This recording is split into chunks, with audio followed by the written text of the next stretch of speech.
ጤና ይስጥልን ተመልካቾቻችን ከአማራ ሚዲያ ኮርፖሬሽን ጎንደር ስቱዲዮ የሰዓቱን ዜናዎች ይዘን ቀርበናል። ከዜናዎቹ ጋር ተስፋዬ አይጠገብ አብሬያችሁ ቆይታ አደርጋለሁ። ከኛ ጋር ቆዩም። በአካባቢው ሰላምን በዘላቂነት ለማረጋገጥ በሚደረገው ጥረት የበኩላቸውን ድርሻ እንደሚወጡ የመተማ ወረዳ ነዋሪዎች ተናገሩ። በምዕራብ ጎንደር ዞን በመተማ ወረዳ ጉባኤ ቀበሌ የሰላም ኮንፈረንስ ተካሂዷል። የተፈጠረው የጸጥታ ችግር በርካታ ሰብአዊና ቁሳዊ ኪሳራ ከማድረሱ ባለፈ የልማት ስራዎች እንዳይሰሩ እንቅፋት መሆኑ ይታወቃል። በምዕራብ ጎንደር ዞን በመተማ ወረዳ ጉባኤ ቀበሌ ከተለያዩ የማህበረሰብ ክፍሎች ጋር የሰላም ኮንፈረንስ ተካሂዷል። ማህበረሰቡ በሰላም ተንቀሳቅሶ ሰርቶ እንዲገባ መንግስት ህግ እንዲያስከብር ተሳታፊዎች ጠይቀው ማህበረሰቡም ለሰላም መከበር ከመንግስት ጎን ይቆማል ብለዋል። መንገድ እንዳንሄድ እርሻችን እንዳለ ህዝብ እርሻ እንዳለ ቅድም ሳይታረስ ቀረ። የታረሰው አሁን ሳይታጨድ እሳት እየበላው ነው ቀረ። በበረሃ ይገርማቸዋል። እስከ ድረስ በጣም በደል ደርሶብናል። ወላዶች እኮ መንገድ ላይ እያሰጋን ታፍነን እየሞትን አለን። በእኛ ችግር ማለት ነው። እኛ በወለድናቸው እኛ ታፍነን መሞት አያስከፋም? ሁሉን ነገር በሰፊው ደረጃ እየተመካከርን ተመንግስት ተጎን ተዋነ። ሁሉም ነገር ተጃችን ነው ተፈጣሪ ጋር። መንግስት አሁንም ተጎናችን ከሆነ የህዝብ ተጎን ማይሆነው ነገር የለም።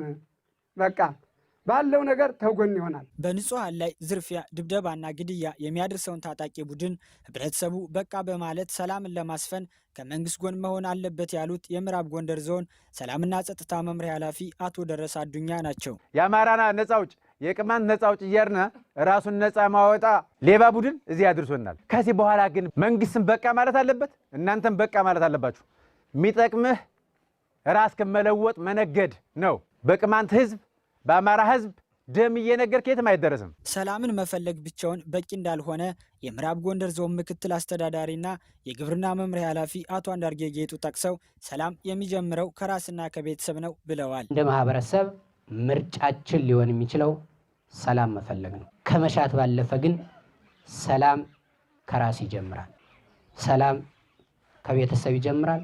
ሰላም ከጉረቤት ይጀምራል። ሰላም ከቀበሌ፣ ሰላም ከቀጠና፣ ሰላም ከሀገር እያለ ይቀጥላል። ማህበረሰቡ ለአካባቢው ሰላም መስፈን ከመንግስት ጎን በመቆም የልማት ተጠቃሚ መሆን እንዳለበት ኃላፊው ተናግረዋል። ሰላም ወዳዱ በየደረጃው ያለ ማህበረሰባችን ከመንግስት ጎን ሆኖ ሰላሙን በመደገፍ ይህን አንጻራዊ ሰላም ወደ ዘላቂ ሰላም እንዲሸጋገር አድርገን ከሰላም ባለፈ በአካባቢያችን ለማህበረሰባችን የሚበጅ ልማት መከወን አስፈላጊ ነው። በዕለቱ ታጥቀው ሲንቀሳቀሱ የነበሩ ታጣቂዎች የመንግስትን የሰላም ጥሪ ተቀብለው ወደ ማህበረሰቡ ተቀላቅለዋል።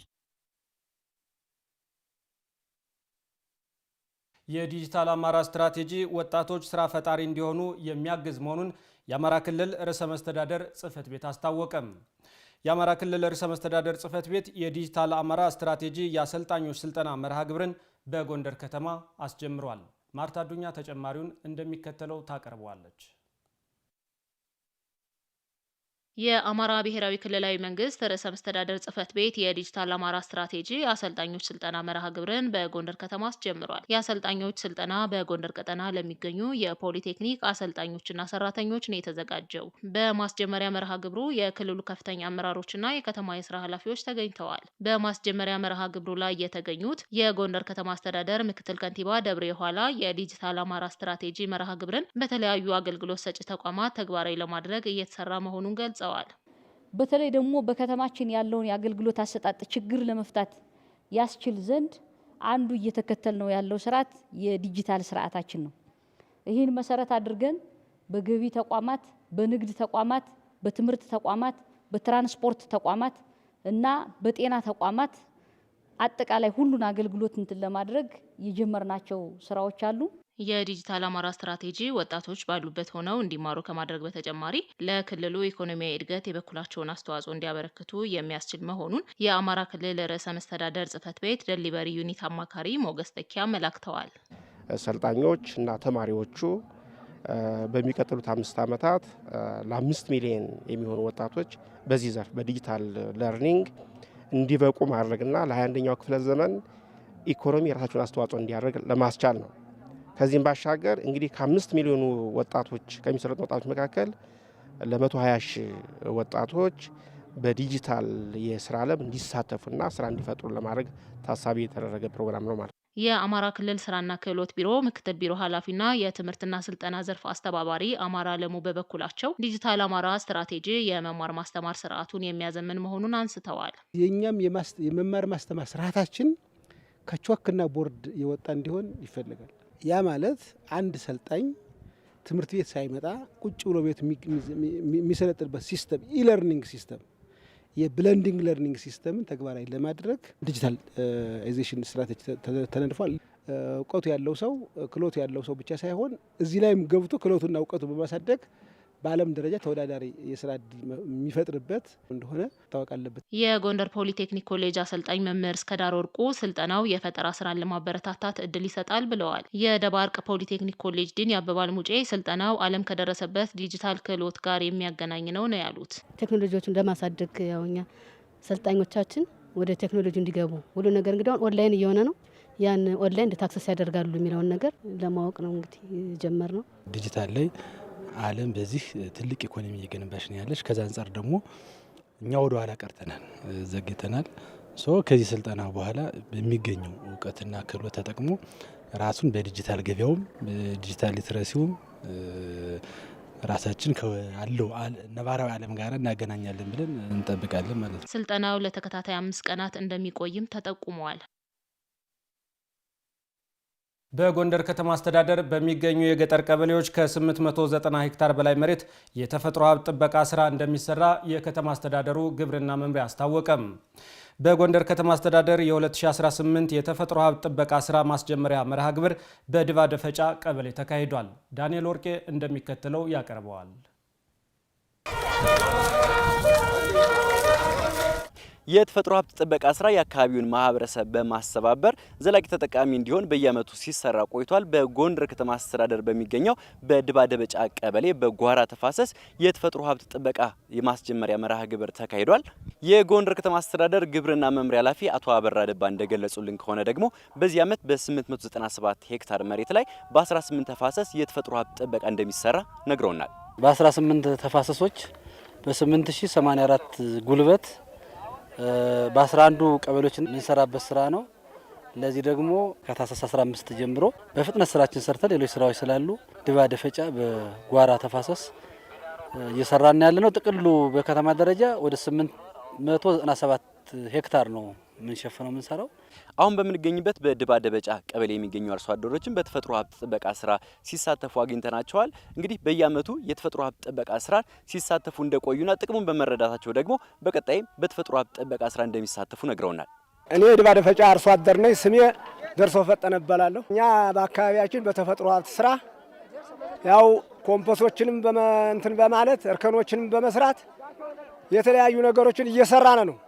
በተፈጥሮ ሀብት ከተሰራ በኋላ መሬቶች የመጎራረድ ባህሪ የለም። ምንጮችም ራሳቸው አይዳፈኑም። እየተጠቀምን ነው ያለን። ድባ ደፈጫ ይጋርዱ እባላለሁ። ተፈጥሮ ሀብት ደን ላይ ያገኘነው ጥቅም በጣም ትልቅ ጥቅም አለን። አፈር ጥበቃ ላይ ያው ደኖች በመከብከባቸው ብዙ አራዊቶች እየመጡ መጠያ እንዲሆኑ፣ ሌላው ሴቶች በተፈጥሮ ሀብት ላይ ትልቅ ጥቅም አለው። ጌሾ ጤና አዳሞች እርከን ላይ ነው የሚተከሉ ጌሾች፣ የተለያዩ ቡና፣ ማንጎዎች ምናምን ያው እየተተከሉ በአፈር ጥበቃ ላይ ትልቅ ጥቅም አግኝተናል። ድባ ደፈጫ ማሮ እንዲፈራው ተርከኑ ላይ ያለው ጥቅም ያለው ጠቀሜታ ውሃዊ ሲቀሩ ከዛ ደግሞ ምርቱ እየተሻሻለ ሲሄድ በጣምና በጣም ማህበረሰቡ ቅስቀሳ ማያስፈልገውም።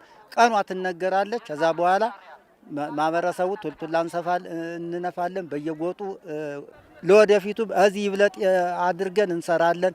የጎንደር ከተማ አስተዳደር ተቀዳሚ ምክትል ከንቲባ ቻላቸው ዳኛው የተፈጥሮ ሀብት ጥበቃ ስራው በ11 የገጠር ቀበሌዎች ይሰራል ብለዋል። ይህ የተፈጥሮ ሀብት ጥበቃ ስራ ከተማዋን በመመገብና የንጹህ መጠጥ ውሃ ተደራሽ እንዲሆን ያላቸው ድርሻ ትልቅ እንደሆነም ጠቅሰዋል። ትንሽ ባረስክ ቁጥር ታጥቦ የመሄድ እድሉ በጣም ከፍተኛ ነው። እዚህ የሚሄዱ ነው እንግዲህ የአንገረብም ተፋሰስ ስለሆነ የኛ የመጠጥ ውሃ ግድባችን ተፋሰስ አንዱ ይህ ነው። ይህን መጠበቅ አካባቢን መጠበቅ በተለይ የከተማው ስነ ምግብ ማኳያ ያሉ ጥረቶች በእነዚህ የገጠር ቀበሌዎች የሚሞላ ነውና ይህ አርሶ አደር ሲሰራ ነው የከተማው ሙሉነት የሚገለጠው። የተፈጥሮ ሀብት ጥበቃ ስራው ለ30 ቀናት የሚቀጥል መሆኑ የተገለጸ ሲሆን ተግባሩ ውጤታማ እንዲሆን በጀት ከመመደብ ጀምሮ ለስራው ግብአትን በማቅረብ እየተሰራ እንደሆነም ተገልጿል። የደጃች ሜዳ ጤና ጣቢያ የቀዶ ሕክምና አገልግሎት መስጫ ማዕከል አገልግሎት መስጠት መጀመሩ በእናቶችና በህፃናት ላይ ይደርስ የነበረውን ችግር እንደሚፈታላቸው በሰሜን ጎንደር ዞን የጠለምት ወረዳ ነዋሪዎች ተናገሩ። ለጤና ጣቢያው ሜዲካል ቲምስ ኢንተርናሽናል ከ4 ሚሊዮን ብር በላይ የሚገመት መድኃኒትና የሕክምና አገልግሎት መስጫ ቁሳቁሶችን ድጋፍ አድርጓል። የዘገበው ደረጀ ደርበው ነው።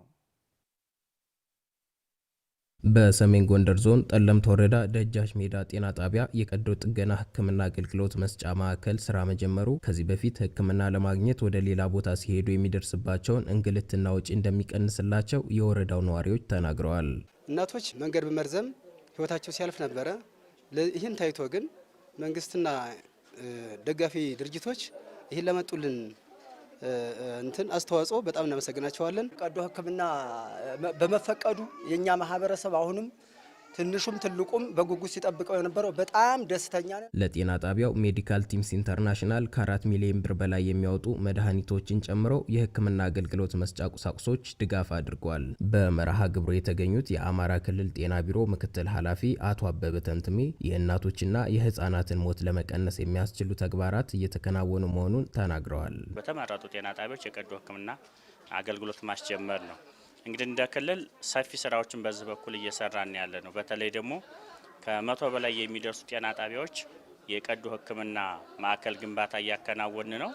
አሁን ከ30 በላይ ዛሬ የምናስጀምረውን የደጃች ጤና ጣቢያን ጨምሮ ከ100 በላይ ከ30 በላይ ጤና ጣቢያዎች የዚህን አገልግሎት እንዲሰጡ እያስጀመርን ያለ ነው ማለት ነው። የሰሜን ጎንደር ዞን ጤና መምሪያ ምክትል ኃላፊ አቶ ልዑል ብርሃን ከዚህ በፊት የጠለምት ወረዳ ነዋሪዎች የቀዶ ጥገና ሕክምናውን ለማግኘት ይቸገሩ እንደነበር ገልጸዋል። ይህን እድል ደግሞ ይሄ ወረዳ በማግኘቱ በጣም እንደ መምሪያም አጠቃላይ የወረዳውን ማህበረሰብ ከመጠቀም አኳያ ትልቅ ደስታ ይሰማኛል። በሜዲካል ቲምስ ኢንተርናሽናል የአማራ ክልል ማስተባበሪያ የጤናና ስርዓተ ምግብ ዋና ኃላፊ ዶክተር ሙሉቀን ዘለቀ በበኩላቸው በወረዳው የሚሰጠውን የሕክምና አገልግሎት ለማሻሻል በሚያስችሉ ተግባራት እየተሳተፉ መሆኑን ገልጸዋል። አንዳንድ መሳሪያዎችን ሰጠናል፣ ስታፍ ቀጥረናል። ግን ስቲል የዞኑን የክልሉን የወረዳውን ኮሚትመንት ይፈልጋል። እኛ በቻልነው መጠን ወረዳውንም ጤና ጣቢያውንም ሰፖርት ለማድረግ ኮሚትድ ነን። በጤና ጣቢያ ደረጃ የቀዶ ጥገና ሕክምናን ማስጀመር ካለው ዘርፈ ብዙ ጠቀሜታ አንጻር እንደ ክልል ትኩረት ተሰጥቶት እየተሰራ መሆኑን የአማራ ክልል ጤና ቢሮ ምክትል ኃላፊ አቶ አበበ ገልጸዋል። ተመልካቾቻችን ከአማራ ሚዲያ ኮርፖሬሽን ጎንደር ስቱዲዮ ለሰዓቱ ያዘጋጀናቸው ዜናዎች እነዚህን ይመስሉ ነበር። ስለተከታተላችሁ እናመሰግናለን። ተስፋዬ አይጠገብ ነበርኩ። ጤና ይስጥልን።